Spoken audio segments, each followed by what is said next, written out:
Selamat pagi anak-anak ibu semuanya. Apa kabar?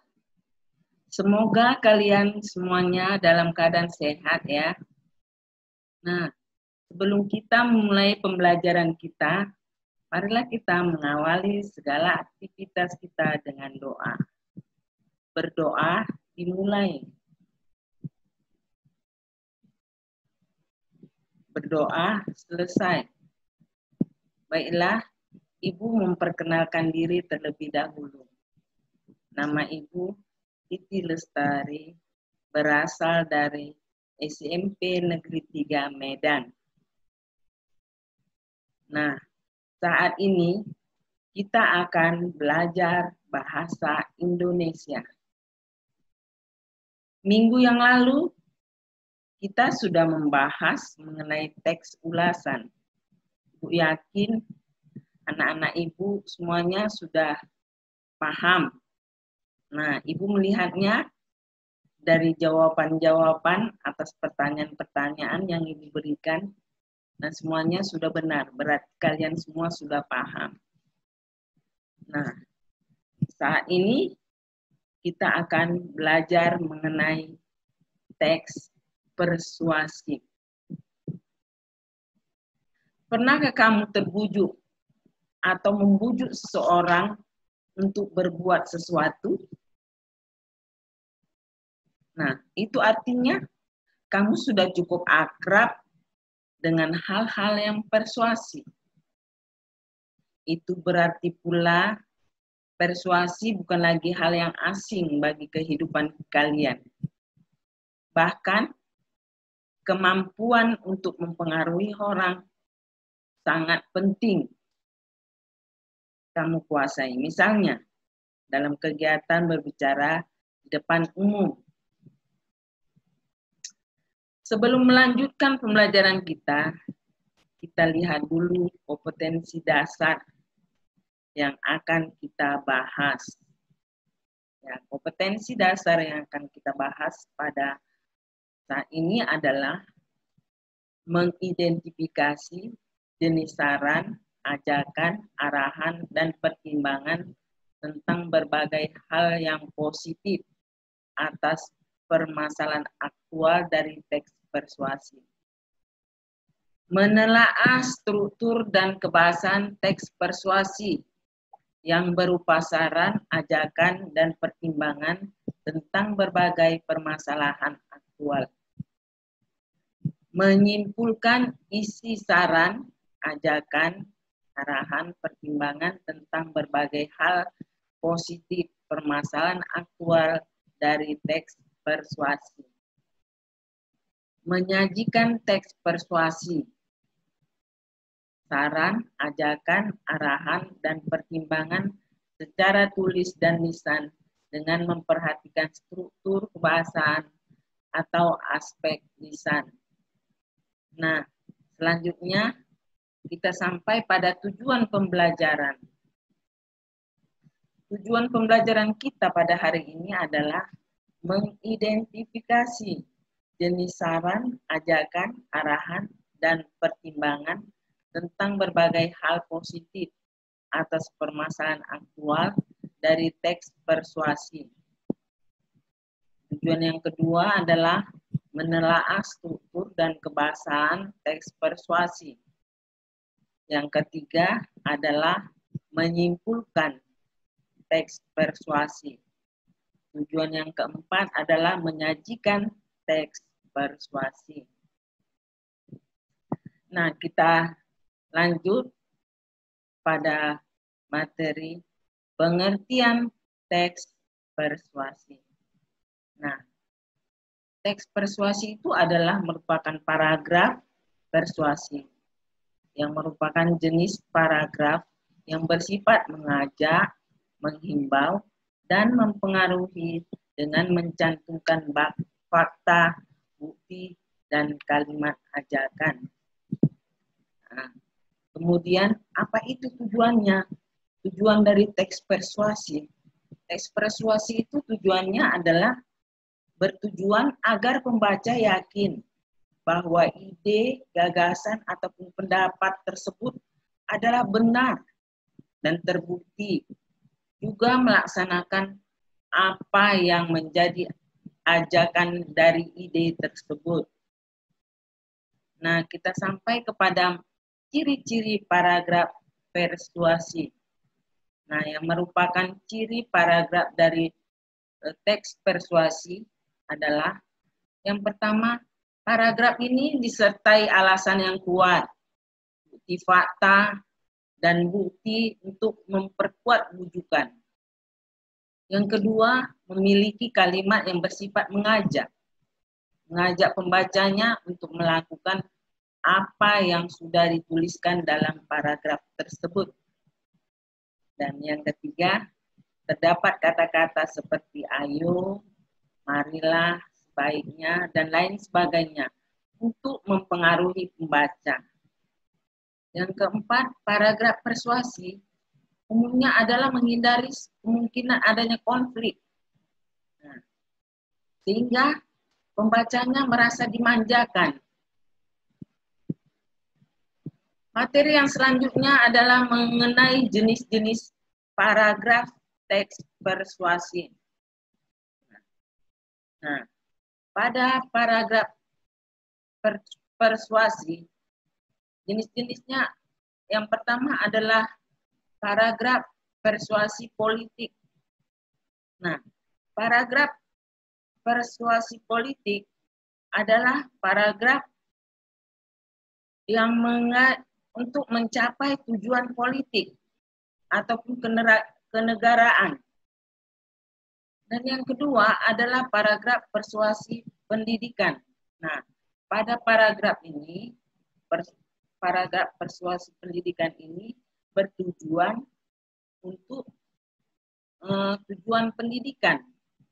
Kemudian paragraf persuasi advertensi. Nah, pada paragraf persuasi advertensi ini adalah untuk memperkuat ataupun memperkenalkan barang dan jasa. Nah, kemudian selanjutnya adalah paragraf persuasi propaganda. Nah, pada paragraf persuasi propaganda ini adalah ditujukan untuk tujuan kampanye atau mengajak warga. Selanjutnya, materi selanjutnya adalah struktur teks persuasi. Struktur dari teks persuasi ini, yang pertama adalah pengenalan isu. Yang kedua, rangkaian argumen. Yang ketiga, pernyataan ajakan. Yang keempat, penegasan kembali, atau ini adalah merupakan simpulan atau rangkuman. Nah, merupakan pengenalan isu. Pengenalan isu yaitu berupa pengantar atau penyampaian tentang masalah yang menjadi dasar tulisan atau pembicaranya. Nah, kemudian pada yang kedua adalah pada rangkaian argumen.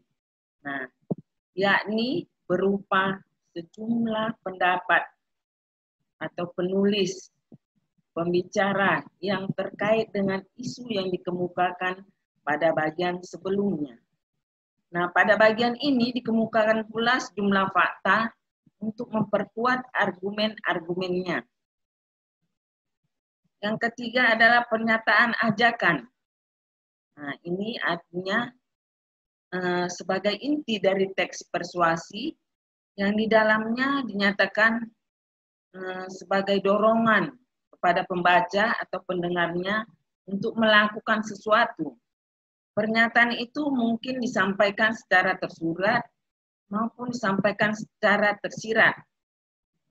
Adapun kehadiran argumen berfungsi untuk mengarahkan dan memperkuat ajakan-ajakan itu. Nah, selanjutnya adalah penegasan kembali. Nah, dari pernyataan-pernyataan sebelumnya yang biasanya ditandai oleh ungkapan-ungkapan seperti demikianlah, Dengan demikian dan oleh karena itulah. Nah, pada penegasan kembali ini juga merupakan simpulan ataupun rangkuman.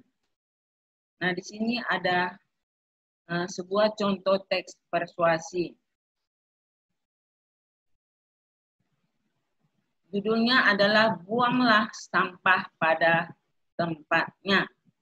Nah, di contoh teks ini, di sini sudah ada pengenalan isu. Nah, ini adalah merupakan pengenalan isu. Nah, kemudian struktur yang kedua merupakan rangkaian argumen. Ini adalah merupakan kalimat-kalimat yang merupakan rangkaian argumen. Dan kemudian yang ketiga adalah pernyataan ajakan. Nah, dalam kalimat ini semuanya ini adalah merupakan pernyataan ajakan. Nah, yang keempat, struktur yang keempat adalah penegasan kembali. Nah, dalam kalimat-kalimat ini semuanya adalah merupakan struktur penegasan kembali. Materi selanjutnya adalah kaidah kebahasaan teks persuasi. Pada kaidah kebahasaan teks persuasi, pertama sekali adalah menggunakan kata bujukan. Contohnya penting, harus, sepantasnya. Yang kedua, menggunakan kata kerja imperatif. Nah, contohnya adalah jadikanlah, hendaknya, waspadalah. Nah, itu adalah menggunakan kata kerja imperatif. Yang ketiga adalah menggunakan kata-kata teknis atau peristilahan yang berkenaan dengan topik yang dibahas. Yang keempat adalah menggunakan kata-kata penghubung yang argumentatif. Ya, contohnya, jika, sebab, karena, dengan demikian, akibatnya, dan oleh karena itu. Materi selanjutnya adalah aspek kebahasaan bujukan atau ajakan. Bujukan, ajakan, contohnya adalah padahal itu penting sekali buat kita ketahui supaya tidak terjerumus ke jalan yang salah. Ini adalah merupakan kata bujukan ataupun kata ajakan. Nah, kemudian yang merupakan pendapat. Contohnya, kita bisa bertanggung jawab atas pilihan kita tadi, sehingga kita tidak akan menyesal di kemudian hari. Nah, kemudian pernyataan tentang fakta. Contohnya, dari 10 itu, salah satunya adalah mendapatkan informasi yang tepat mengenai reproduksi remaja.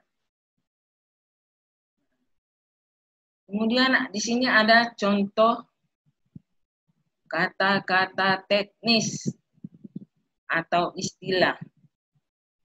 Kata-kata yang relevan, konjungsi, kausalitas. Contohnya, jika, sebab, karena, dengan demikian, dan akibatnya. Selanjutnya, kata perujukan. Contoh dari kata perujukan adalah berdasarkan data atau merujuk pada pendapat dan sebagainya. Selanjutnya adalah kata kerja. Contohnya, diharapkan, memprihatinkan, memperkirakan, mengagumkan, menduga, berpendapat, berasumsi. Itulah merupakan kata kerja. Nah, materi selanjutnya adalah menyimpulkan teks persuasi. Nah, dalam menyimpulkan teks persuasi, di sini kamu bisa menyimpulkan teks persuasi dengan kata-katamu sendiri. Nah, langkah-langkahnya adalah yang pertama membaca teks secara keseluruhan. Jadi teks yang ada kita baca semuanya dari awal sampai akhir. Dan yang kedua, mengidentifikasi teks untuk menemukan informasi-informasi penting pada suatu teks. Yang ketiga, nah kita di sini membuat kesimpulan.